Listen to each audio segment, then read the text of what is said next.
Good evening to one and all present here. In today's event, we have with us our product manager Jason D'Souza, where he'll share Ray Dalio's game-changing investment philosophy and portfolio tactics, and will also share how to discover the stocks as per Dalio's standard. You can ask your queries in the Q&A session toward the end. Over to you, Jason. A very warm welcome to each and everyone present here today. Today we're going to do something really different, and we've not actually covered this kind of series, which is Unlock the Vault, where we'll actually look at different legendary investors. Okay, we'll look at their investment process, the way they think, the kind of stocks they pick, and what's their approach as of today.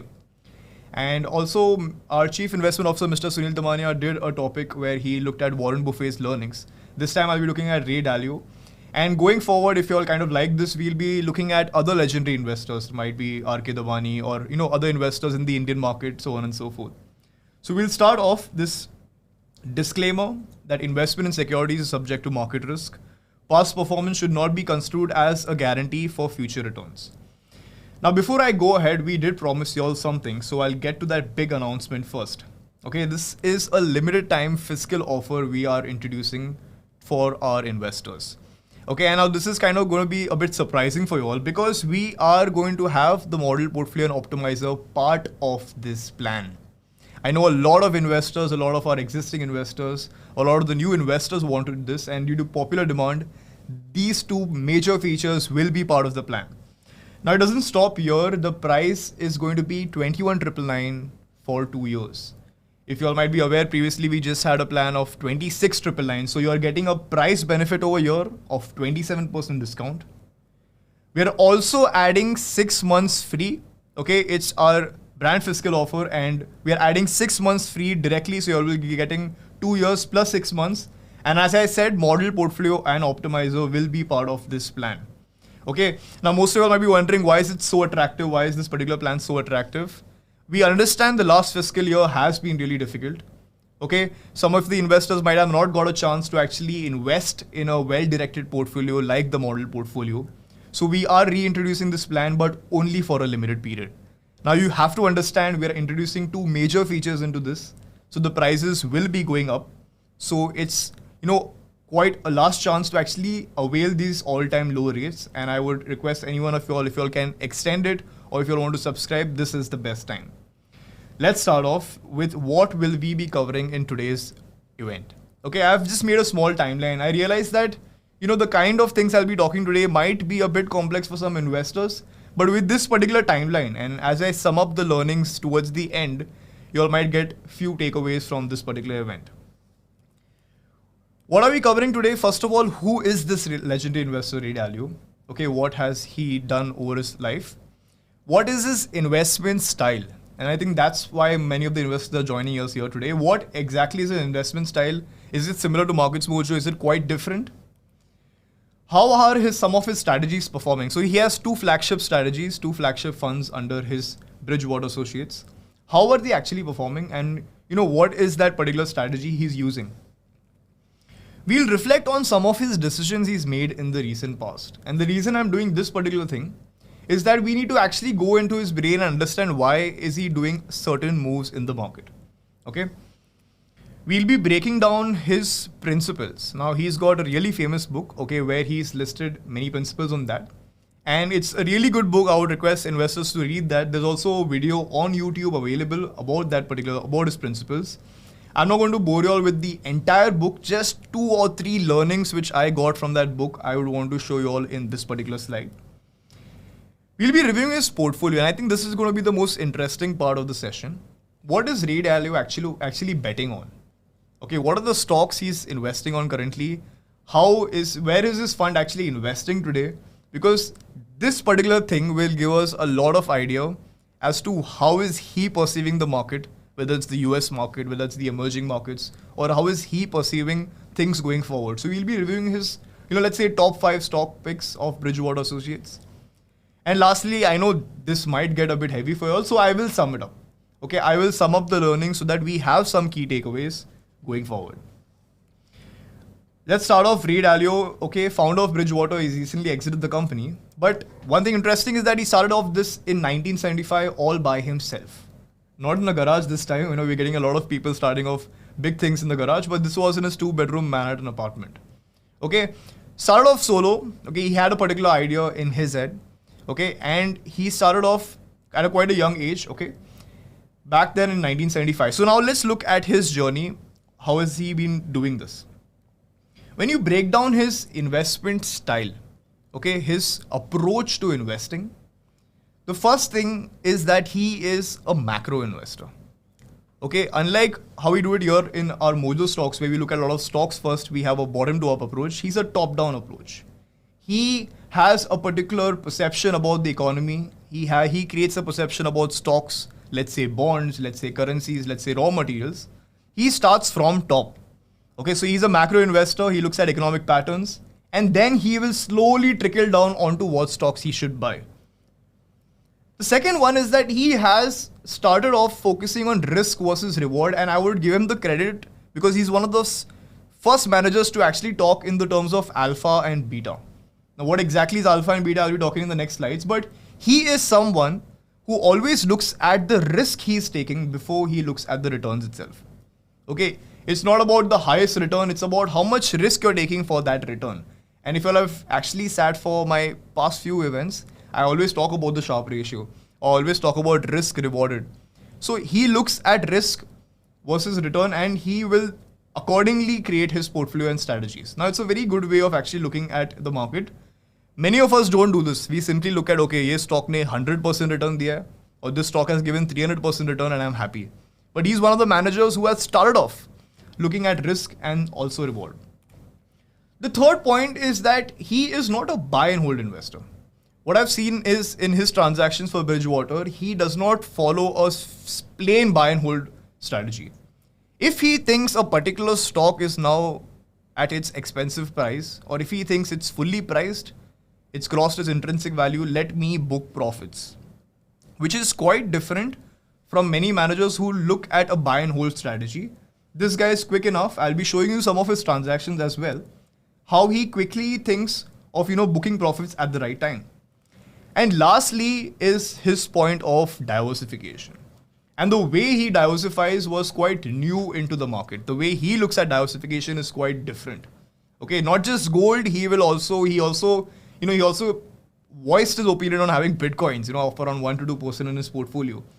He looks at raw materials. He look at currency trades. Okay, if he thinks that, he might look at US or the Japanese yen and he will bet accordingly.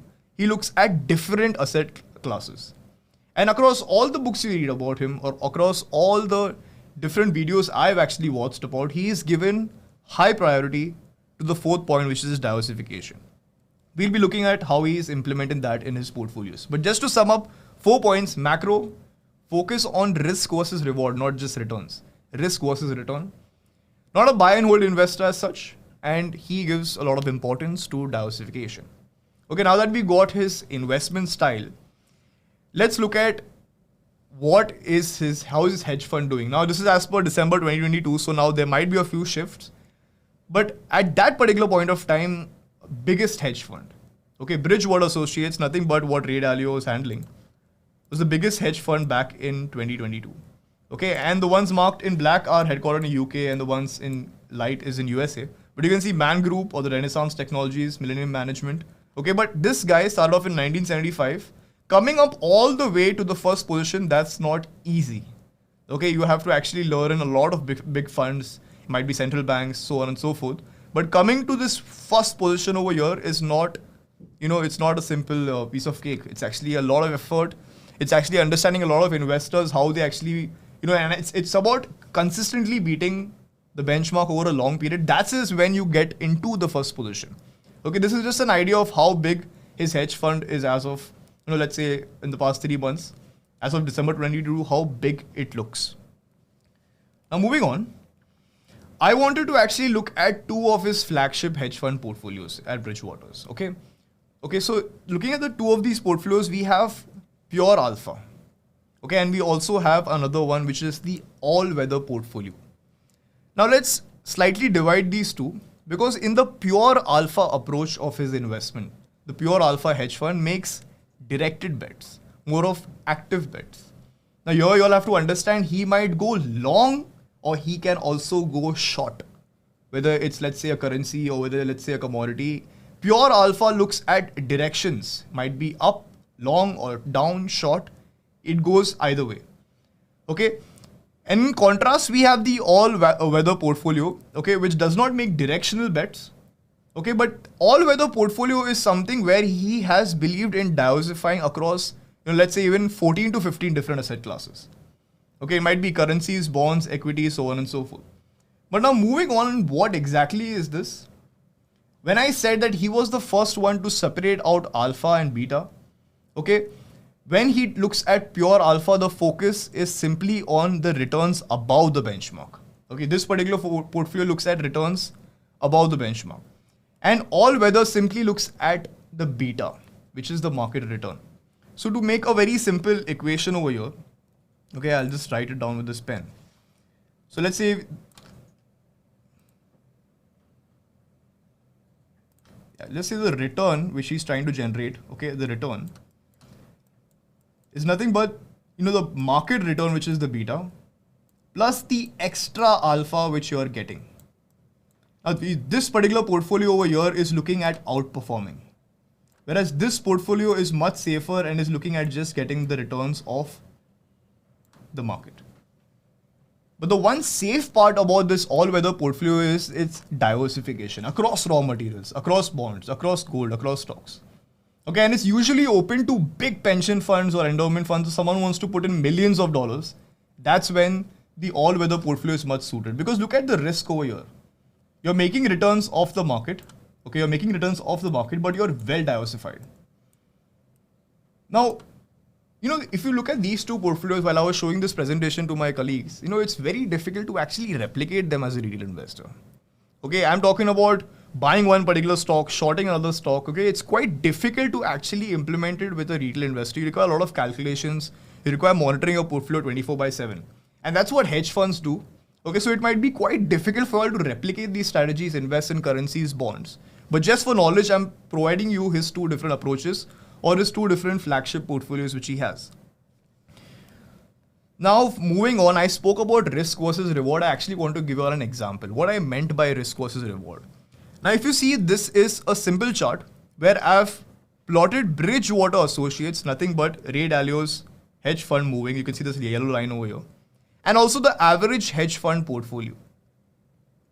Okay, this was the March correction. And here, if you see, the average hedge fund portfolio, which could be allocated more towards equity, took a very good run over here.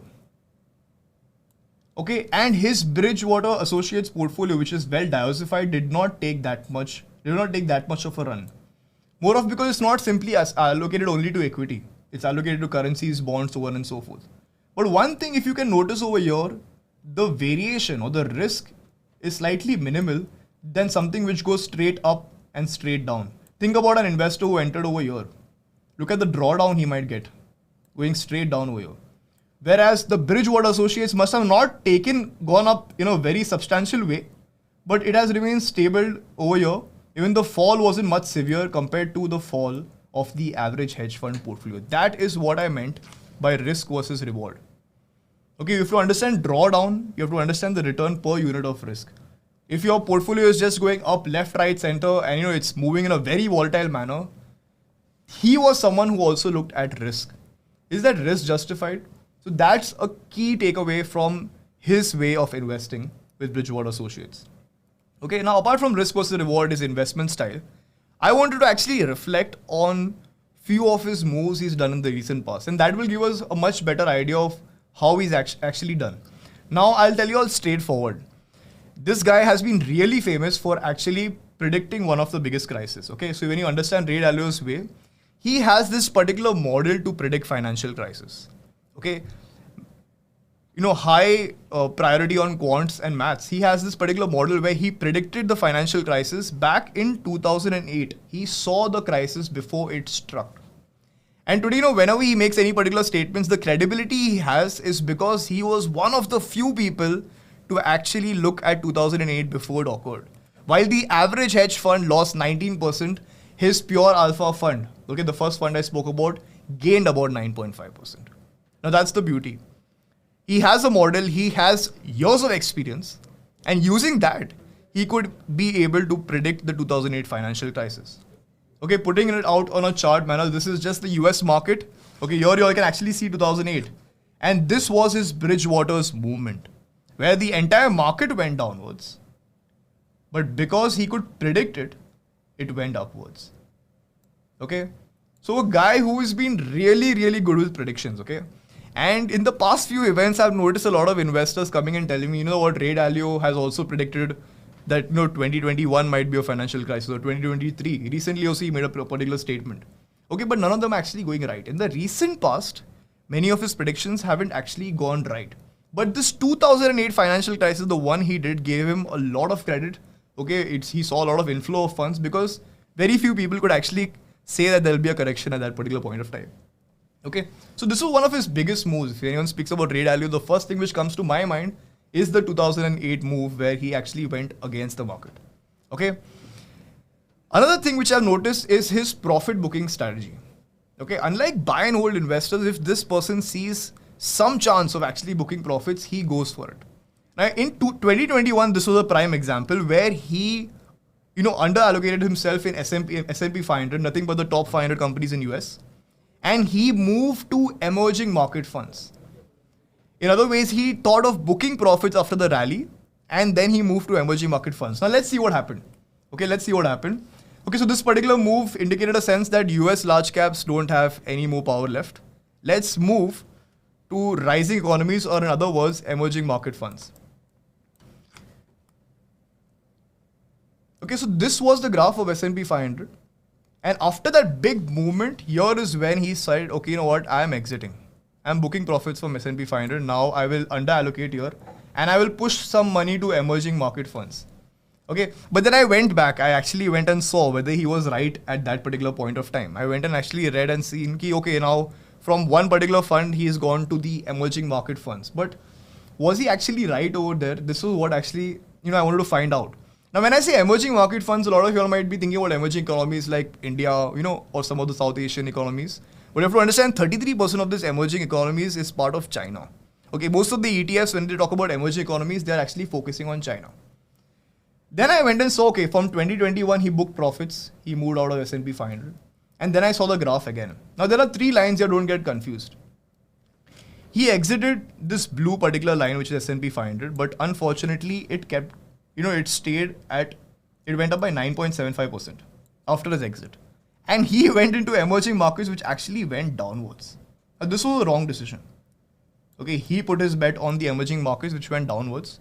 Instead, if he spoke about emerging economies and he just went to BSE Sensex, he would have made 27% return since then.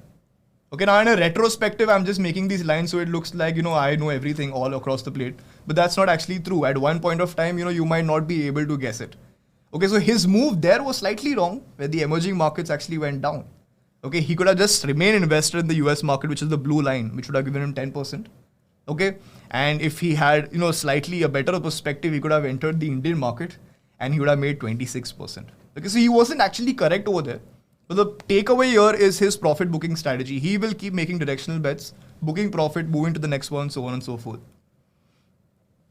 Another of his moves, which he made recently, was one is a big proportion of diversification, which I've already spoken about, 15 uncorrelated assets. Okay, you actually should see his portfolio the way he diversifies. If he talks about investing in gold, which I'll show you all in the next point, okay, he'll not only invest in gold ETFs, he'll also invest in gold miner and producer stocks.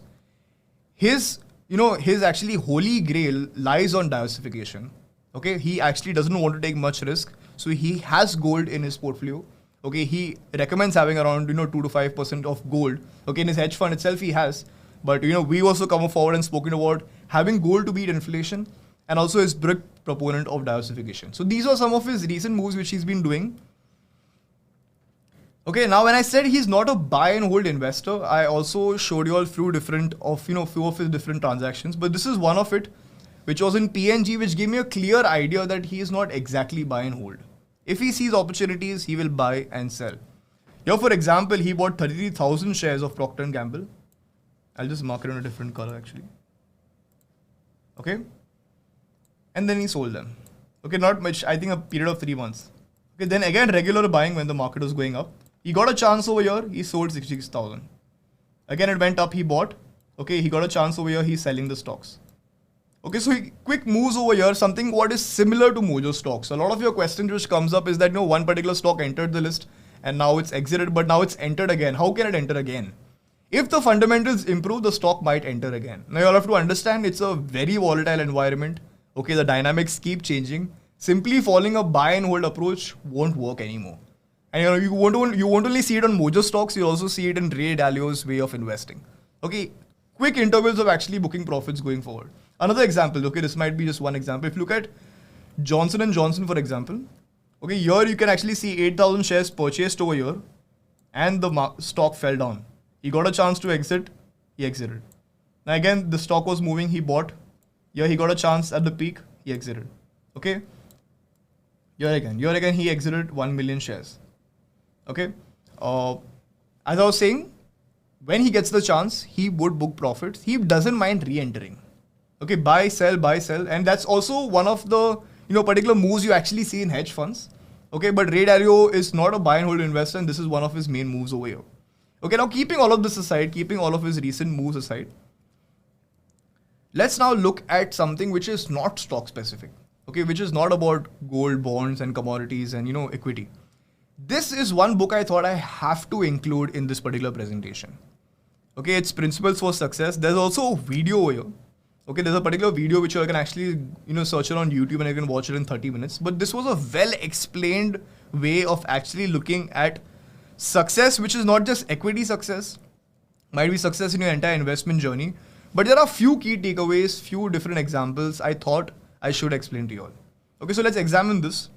I'm coming now straight to one of the particular points where he says, embrace reality and deal with it.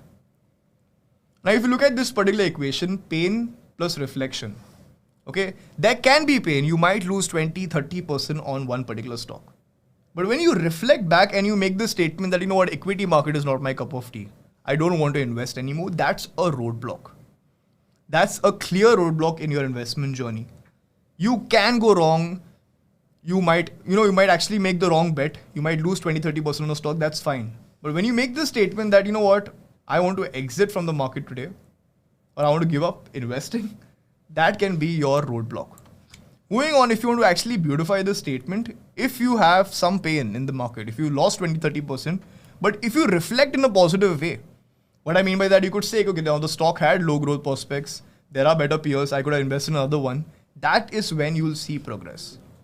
Okay, and someone like Ray Dalio has made many mistakes. Okay, I was just speaking about some previously, the ones he made in the last 4-5 years. But this 1-2 big moves he's made has created his entire journey with investment. You can go wrong. If someone as big as Ray Dalio is going wrong, you can actually go wrong. But your perspective or your way of looking at that particular mistake can actually define your progress in the equity market. Okay, another learning which he had is avoiding 2 big barriers to success. Okay, the first one is ego. Now, when I say ego, what I mean is that there are some defense systems which, by human nature prevents you from accepting your flaws and weakness. Okay, we typically believe our own beliefs and we don't take any time stress testing them because we want to be right. Okay, let's say you've allocated in one particular stock. Now, since you've bought that particular stock, if someone else comes and tells you, what, Jason, I think this particular stock has so-and-so problem, you won't actually listen to him because your mind is having this bias of actually believing in what you've actually invested in. And that's fine. Okay, even though our high level of brains know that criticism is good for us, we crave praise and take this criticism personally. Okay, a lot of times, one particular stock we invested in and there can be a particular negative factor about that stock. Okay, our brain actually keeping that aside and just focusing on the positive is quite human. But if you acknowledge this, if you acknowledge that there is an ego element, it can actually improve your success rate. Okay, drastic manner. The second barrier he spoke about is blind spot. And this is something which I also learned new. I learned this suggesting a few days ago. When he says blind spot, it's quite interesting to know. Okay, a painter might be good at one particular thing. He might have a particular vision in life. Okay, when you talk about, let's say, someone who is, a computer engineer, he might have a certain, perception about how things work. Okay, and there are different ways, how different people view things. When you look at something, there might be a blind spot which you can't actually look at. Some people are known for looking at the big picture and some people are known for looking at the small issues which occur in that big picture. What he has done is that he embraced a team over here. His way of success going forward, he actually had around 7 or 8 different people where he proposed something and there were 8 different people actually, pointing fingers and giving him criticism. That is required in your journey as well. That is required in your investing journey. If you're simply going to go solo, buy one stock, stick to that particular thing and not take any of the negatives, okay, that is your blind spot. You'll have to let go of that particular thing. And a very nice statement, let go of your attachments to being right and use your fear of being incorrect to be open to other point of views. Be worried that you can go wrong. Okay, these 2 major barriers which you should avoid, one is the ego and blind spot. And lastly, coming to his book, one of the last and the most important learnings over here, okay, this was not stock specific, but I've kind of made it stock specific, which is this 5-step process. I'm using this 5-step process over here to actually find out how you can pick your next multi-bagger. Which is when you set a particular goal, there can be one problem. Okay, you would have to sit and diagnose it. You would have to see whether that stock was of poor quality, what actually went wrong with that stock. Okay, did the commodity prices went so on and so forth. You have to actually diagnose it. Most of us fail here. We exit over here because we think that, this is the end. But when you redesign it, okay, let me avoid picking these stocks and let me put a stronger filter and do it again. That is the 5-step process he's talking about. This can actually help you all in finding your next multi-bagger. Okay, or this is the multi-bagger process. If you ask me personally, this is my multi-bagger process. I go wrong, I know, I understand, but once I go wrong, I spend some time diagnosing. Okay, what went wrong in this? Did I pick a stock which was very expensive? Or did I pick a stock just in haste? And then I make my checklist. And the next time I pick a stock, I avoid doing that particular error. This was his 5-step process, written all over the internet, very well followed. But I am looking at this in a perspective of actually picking a multi-bagger. You pick stocks. You might pick a small microcap stock. You fail. But you go back again and you might fail again. But as you keep doing this loop over a period of time, your success rate keeps improving. Okay, or you make lesser mistakes. Okay, so this was this 5-step process. Okay, you can find a multi-bagger with this and so on and so forth. Now, I wanted to actually review we are towards the end of the presentation. I want to give you all some perspective of what Ray Dalio is thinking as of today. Like, where are his bets? Okay, many of you all, recently he made a statement in 2023 that the market is heading towards a big recession. And, he made a lot of statements that the global economy might slow down. And a lot of investors started spamming the chat box, Mr. Sunil, what do you think now? Ray Dalio has made so-and-so statements. Because we agree that his particular statements might give us some cue of where the economy is heading. So I looked at the Bridgewater Associates portfolio, how is it designed today? Okay, and what's his view according to that? His top pick was S&P 500 today and iShares Core MSCI, which is nothing but US large and mid. So it's a good news for those investors who think that the market is done. Okay, there are problems in US. It's a very good news because he is speculating that the US stock market will recover and it might avoid a severe recession. Because if this was not his top holding, then if there was something else, let's say if gold or some other particular asset class was his top holding, then that would be something to be worried about. Here he is invested in the equity market in US, okay, in the top 500 companies. Moving on, his top 2 stock, which is PNG, it's nothing but a very defensive stock here. You should understand that he's not being very aggressive in the market. He's following a very defensive approach and he's selecting a stock which is giving regular dividends. Okay, so he's not extremely happy right now. If you read his mind, the first one is, yes, he's looked at a S&P 500 ETF. The second one is a pure defensive stock. Okay, then third one, which gave me some good news, okay, which made me slightly happy, is he's also investing in the emerging markets as of now. Okay, where he's tracking the performance of, large and mid-cap emerging equity markets. Okay, so these were some of the top 3 picks. And just to sum up, okay, so there is a large cap US equity. I also put the Infinub rating where, for most of you all who might not know what is Infinub, it's actually the international platform where you can get rating for stocks. Okay, and I looked at the 3 stocks he's currently highly allocated to. They weren't that great, a strong sell or hold on the website. Okay, but looking at his overall, his diversification, here I get a feeling he's playing a bit defensive today. They've not yet shifted to a very aggressive approach. The philosophy is still defensive in nature. Okay, he has exposure in large cap US equities. Okay, he is also invested in some emerging markets, but his approach is very defensive. See, invested in P&G, Consumer Staples, Johnson and Johnson, PepsiCo. These companies are mature, okay, and they have a good history of providing dividends. So his approach today, if you ask me, it's more of, slightly value based, not extremely growth, more towards the value quadrant, and he's defensive in nature. Okay. To sum up, we've spoken a lot. I've been, speaking a lot in the past 20-30 minutes, but to sum up some of the most important lessons for today. Okay, what I actually could understand from his entire journey.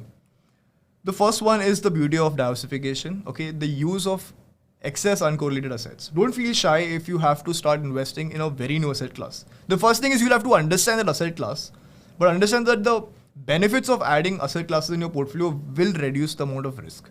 I was really happy when I realized a lot of investors, messaged me back and said, Jason, I've started investing in gold now. Okay, so you'll have come for the webinars, you'll have got some understanding. It's good. It's good to hedge yourself against inflation. Having a full 100% equity might be extremely risky for you. Understand the benefits of diversification. If you want to know how he's done it, you can look at his all-weather portfolio. Okay, the learning number 2, which is more for the current market, is that he has the top holding in S&P 500 and emerging markets. Okay, which does show he is bullish on the US market and emerging economies. Okay, now one beautiful thing is that monitoring these portfolios of these legendary investors is quite good. Okay, there are many websites who actually post a lot of different transactions on how they do it. It gives us some cue. Okay, it gives us some cue as to, if one particular legendary investor has over allocated to, let's say, the auto sector, then it gives us some cue that there is something going on in his head. Okay. Third one, which is beware of your two enemies. We spoke about ego and blind spots. Let go of them. Okay, and as soon as you let go of them, you will see your success rates increasing. You will see yourself learning more. As soon as you keep the ego and your blind spot aside, you start collaborating with more people and listening to other people's opinion, you will automatically see your success rate improving drastically. And the fourth one is the 5-step process to identify a multi-bagger. Okay, you select your goal. I'll just show it to you again once over here. Okay, you select your goal. There might be a problem. You diagnose it. Okay, then you redesign and you let go again. Okay, so these were like the 4 key learnings I could say from his particular journey or investment journey. Okay, before I end and open the floor for the Q&A session, one last announcement. Okay, we do have Model Portfolio and Optimizer, which is part of the Mojo Pro plan. Okay, you're getting at 21 for 2 years. You're getting additional 6 months free.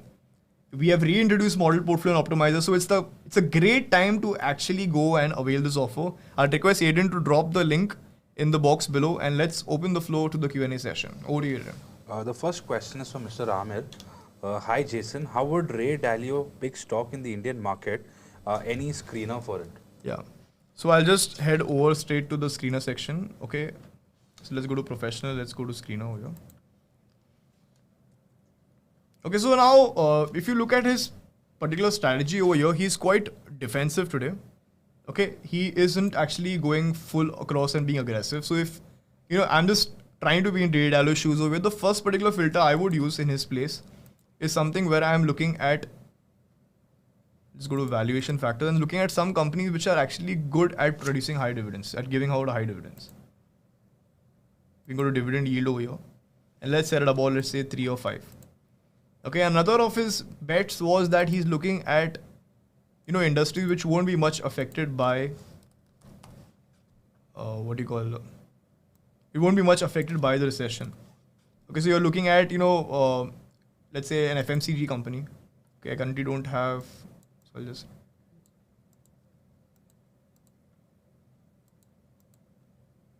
Okay, I'm looking at something which is a bit defensive in the current market. So we have 12 stocks over here. I think if you just run this particular filter, we'll get some idea over here. These could be slightly mature and higher big companies. So I'll look at size over here. Okay, since you're looking at mature companies, I'll look at size over here. Okay, and let's set it up at, let's say 5,000 crores and more. So I'm looking at, companies above mid cap. So we're getting 9 stocks over here. So these are some of the companies which he would have looked at, which are slightly not very affected by recession, something like Hindustan Unilever. Okay, and have a good history of providing high dividends. The next question is from Mr. Rajesh. Any strategy on model portfolio investments? So we have, so if I just take you on the site over here, just a second.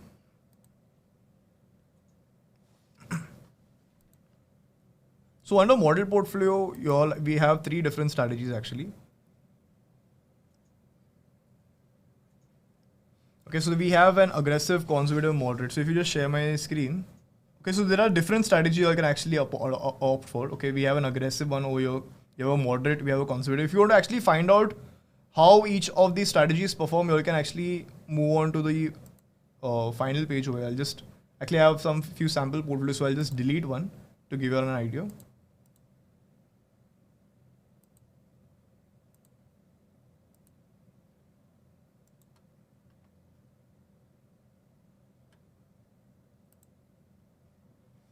Yeah.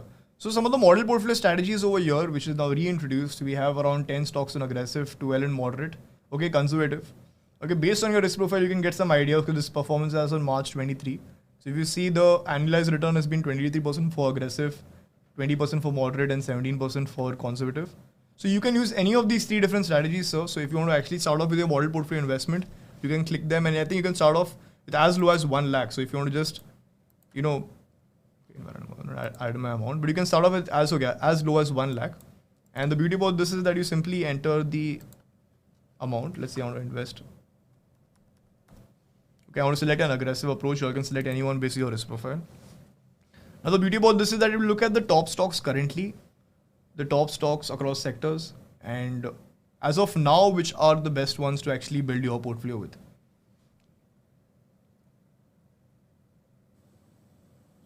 So you can see it's allocating across the highest rated sectors.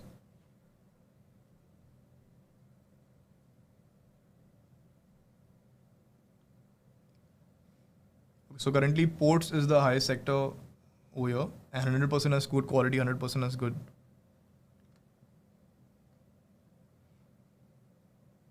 Okay, these are the different stocks which are actually following part of the model portfolio. So if you want to actually look at different model portfolio strategies, this is something you all can look at. The next question is from Mr. Krish. Can you please help us with a webinar also on how to get maximum benefits from Portfolio Optimizer? Yes, I think now that we have the model portfolio optimizer part of this package, I will be doing a thorough webinar on how to use the portfolio optimizer. I'll be talking about, so we've always used the portfolio tracker because we did not have the portfolio optimizer. But now that we have the portfolio optimizer, I'll be having a, I'll just do it next week itself, because some of you all might not know how to use it and some of you all might have used this particular feature. So yes, we will have a big event on portfolio optimizer to actually get an idea of it. The next question is from Mr. Pratik. Don't you think buy and hold is a better strategy rather than exiting the stock when there is a downtrend? So buy and hold used to work at times when the dynamics were stable. What I meant by that is there was a particular time when one particular industry or one particular new idea, works in a particular way. In today's world, buy and hold, I'm really not sure. I can't think of one particular idea or one particular theme which is shining across. If you see the sector rotation happening nowadays, for 3 months, people are talking about fertilizers. After 3 months, someone's talking about, let's say, auto sector, someone's talking about the banking, then someone's going to, it is not there, it's not working much here anymore. The dynamics have changed. Simply betting yourself in one particular stock over a long period of time, or say betting yourself in one particular theme won't actually work. If you are actually active and, booking profits here and there, I'm not talking about a very high churn rate, but if you actually revisit your portfolio every 4 or 5 months, you get an opportunity to book profits. I think it's much better than simply buying, holding, and waiting for eternity to get the returns. The next question is from Mr. B.R. Archayulu. Is mutual fund also included in the above offer? Please confirm. Yeah, mutual fund research and advisory is also included in the above offer. Actually, everything on Mojo Pro platform is included in this particular offer. It's for a limited period, but yes, all the features are actually included, even trading 80. The next question is from Mr. Subbarao. Jason, how to decide when it is the right time to exit?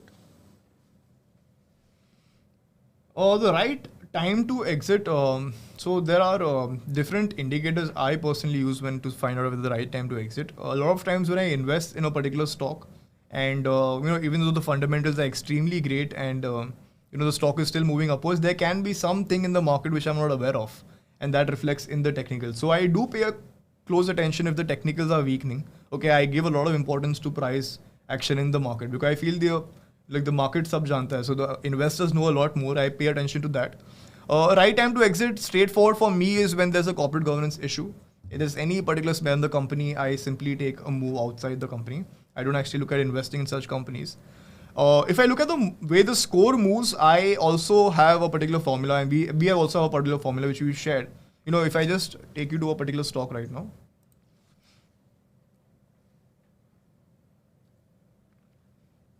Yeah, if you share the screen.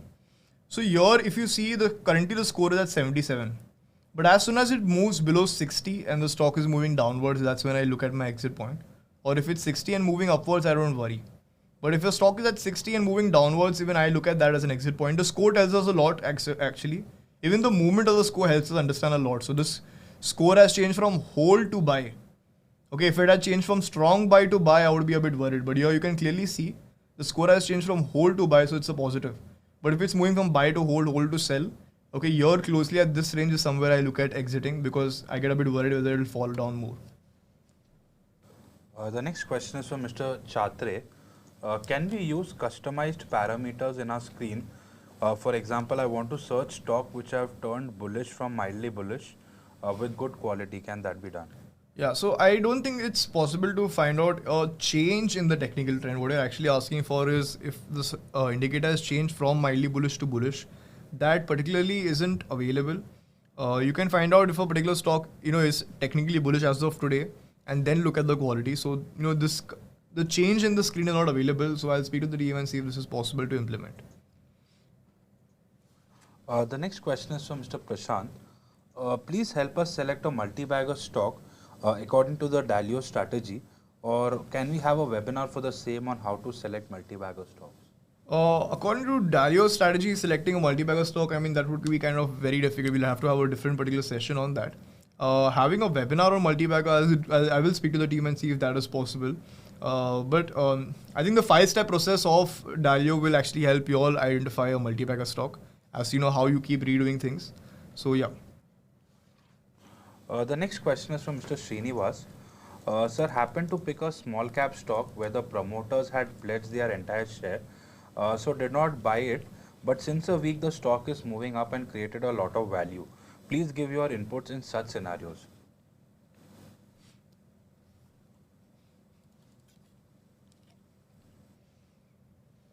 Two things you'll have to notice over here is the amount of pledge. So if it's just, let's say 2, 3, 4, 5%, it's not a major scare. A lot of investors get really scared when they see, let's say 4 or 5% pledge. Okay, which is something which is not, you should not pay much attention to. I don't know if the stock, if you actually tell me the amount of percentage it had pledged. If it's a very small amount, then it's not something you should pay much attention to. That's where you could have missed your particular journey of the stock moving upwards. If it's a very substantial percent, then it's a problem. Okay, if it's a very substantial percent and the stock price is moving down, it's a bigger problem. Okay, so you have to pay attention to these three things. If it's a very small, so you have to understand that from the promoter's perspective, if he's pledging his shares, okay, it can work two ways. One is that he, really requires money, he's not getting any different sources of funding, so he's pledging his assets, which is his shares.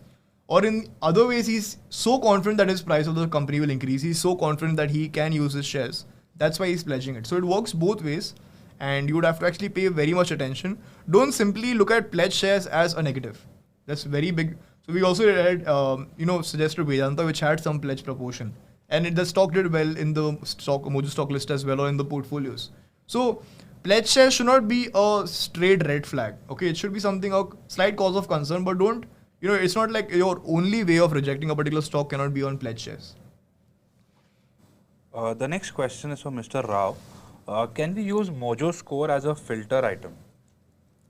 No, Mojo score as a filter item is actually not, not being used. We don't actually put Mojo score because it will be very easy for someone to simply look at all the Mojo scores and run a particular script and crawl the page and get score of all stocks. And this is actually done to protect our investors. You don't want the scores to be leaked out very easily. So that's the particular reason for it. Yeah. The next question is from Mr. Raju. Can we add ETF and gold bonds in the current portfolio? Yeah, you can actually add ETFs and gold bonds in your portfolio.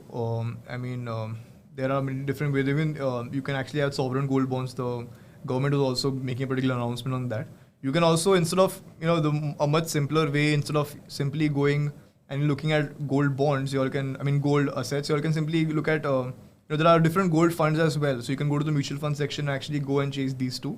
It's good to add ETFs and gold in your portfolio. And if you ask me personally how I invest, I also put some of my proportion straight into the Nifty ETF, because I think over a longer period of time, it's not that easy to beat the benchmark. You need to be a really good or really smart person in the market.